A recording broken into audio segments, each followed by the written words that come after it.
So welcome, Holly. Holly's our Family Arts Ambassador for the Cumbrian Local Family Arts Network. And alongside that, Holly manages the Florence Arts Centre in Egremont, a centre which welcomes a wide range of people, both nationally and further afield, to come share, develop and explore their skills and share them with the wider community. Holly has also always had a keen passion for the arts and strongly believes in the power of creativity for individual and collective development. Her experience includes journalism and curating, focusing on local communities, as well as ongoing work with international charities. And during her spare time, Holly enjoys fell climbing and walking within the beautiful Lake District where she's based, alongside creating art herself. So Holly, again, very warm welcome, and thank you so much for your time today to share some insights about the Ambassador Programme. I suppose just rewinding back to even just at the very beginning of the programme when you got involved, it'd be really interesting just to hear a bit about your first thoughts when you heard about the programme. Yeah, no, definitely. Thank you, Roxana. I think just initially how excited I was that this program existed, and the aims and the mission behind it was exactly kind of in power of my ethos and what I like to kind of inspire in local communities in my past. So it really very much aligned with that, which is obviously, like I say, very exciting, and how the program promotes, elevates and coordinates both to benefit local Cumbrian organisations and local families within Cumbria.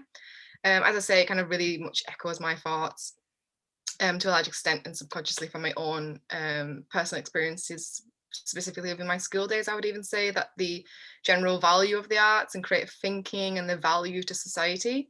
However, just again from my own experience, I don't maybe think that this was necessarily highlighted through the facilities or the financial aspect that was kind of injected into my art department from my school days. So in contrast, I think for some time it's dedicated for the students of how valuable creative thought and how interchangeable these skills are, and that this maybe wasn't kind of put, from my experience, championed maybe as much as it could have been, paired with how much I think how much social deprivation presently exists within Cumbria, in particular in the West Coast and in the South.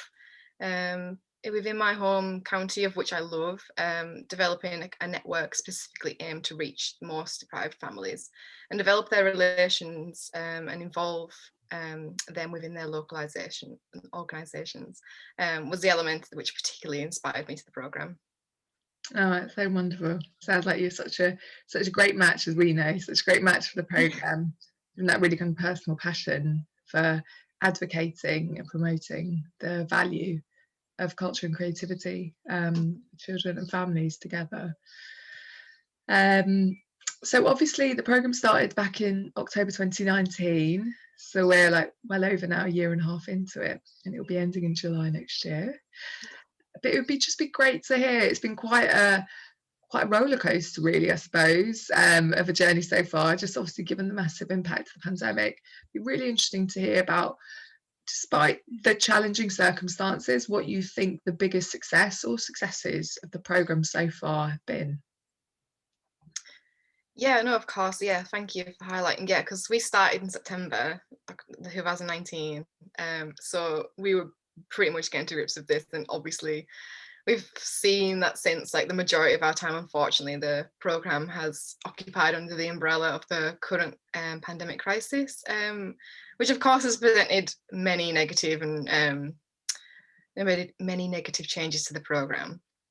However, has most valuably highlighted the need for these community and arts organisations, and how valuable those connections are within their communities.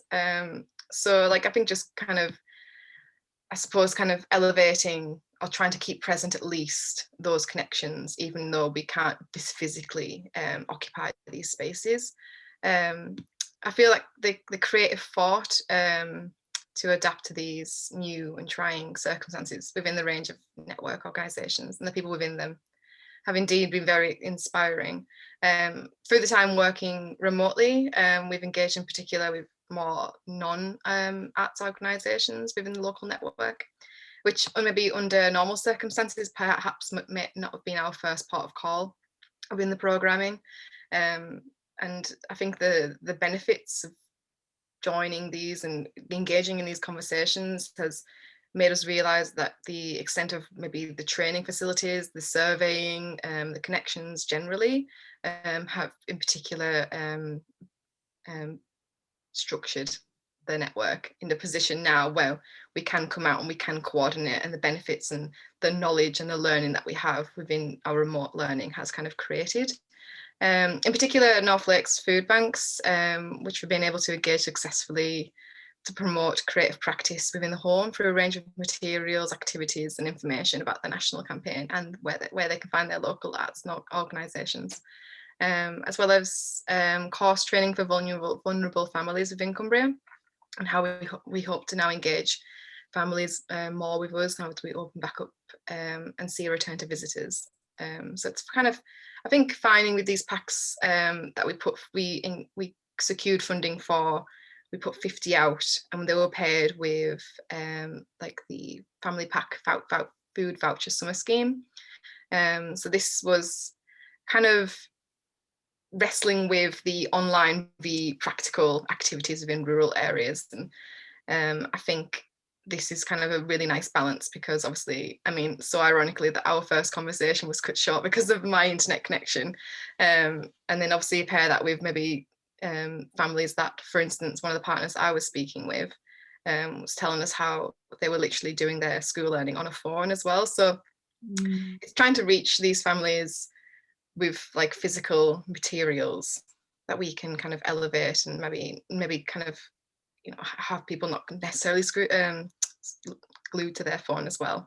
So I think it's just kind of finding that balance really. I think we're currently hopeful to engage the programme a bit more with these connections as well. So I think it's going to kind of put us in a really healthy structural place for the future, and necessarily engage with this current pandemic. Yeah, it's brilliant to hear. Obviously I've seen and heard, working closely with you, about the work that you've done over the pandemic. Like you mentioned, we tried to record this little mini interview last week, and we had problems with internet connectivity, which, as you were saying, it just highlighted that issue of connectivity. We all know about, especially been highlighted in the past, in the pandemic, the issue of digital poverty. But alongside that, there's an issue of limited connectivity, like you're saying. Do you just have perhaps one, maybe two, if that, mobile phones within a household? Children being expected to do their schoolwork on those, as well as parents maybe having to use them as well for various everyday needs. So that issue of connectivity was highlighted. It was great, like saying, those physical arts packs that you distributed in partnership with them being produced from our Bristol lead organisation, Children's Scrap Store. And you wrote us a wonderful blog about that, of course, so I will share that as well with this video, share a link below that for those that might wish to read a little bit more about it. And it's also just great to hear, like you say, just talking about your network as well, to having, as well as the dimensions of of being able to better support families, particularly really vulnerable families during the pandemic, through things like these arts packs and these other partnerships with non-arts organisations, which in common with, I know, other of your ambassador colleagues who've done these wonderful new partnerships have come up. But it's great to hear also that your network's been able to have some time also to help strengthen its kind of cohesion, opportunities for training and learning, even in the midst of really challenging times. So definitely hats off to you all for creating successes in kind of against the odds, one might say. But so that's brilliant. Holli, it'd be great to hear if there's any particular key learnings or skills that you've gained from the programme to date. And would you say that there was anything you would do differently in the future from what you've kind of learned so far? Yeah, I thought this was really, I picked this question. I think it would be quite interesting to kind of like obviously reflect generally, but I suppose even just from my own experiences and how it's like helped me. Obviously, probably perhaps more valuably, my personal confidence within the role and the experiences presented from it.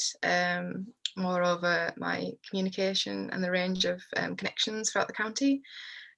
Generally to an extent, unexpectedly, a growing knowledge of Cumbria its issues, its strengths, the people within them, the spaces that occupy these places. And yeah, I think it's been really nice and valuable to kind of just, as obviously as pocketed and rural and vast the county kind of is, really. It's nice to have been making these connections even remotely as well. So yeah, that's been definitely something that I've learned and progressed with. I think even as well, back to my first question about creative thought, I think even just inspiring me more creatively as well has been really, really beneficial within my my role in the arts, and how an example obviously of how valuable creative thought is to the roles that we choose, the benefits that it brings to our physical and mental well-being, which of course I've also learned many arts organisations want to elevate,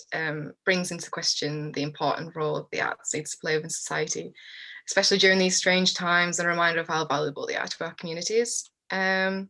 I'd also say like just general like problem solving. Of course, like these, you know, had to like adapt so quickly to everything that's been going on, to change up maybe certain parts of the program, you know, initially of course, but even so as we've kind of went along. And yeah, so it's been like a very fast paced kind of time to a large extent. So yeah, I think that's probably the main core things that I've kind of taken away from this experience.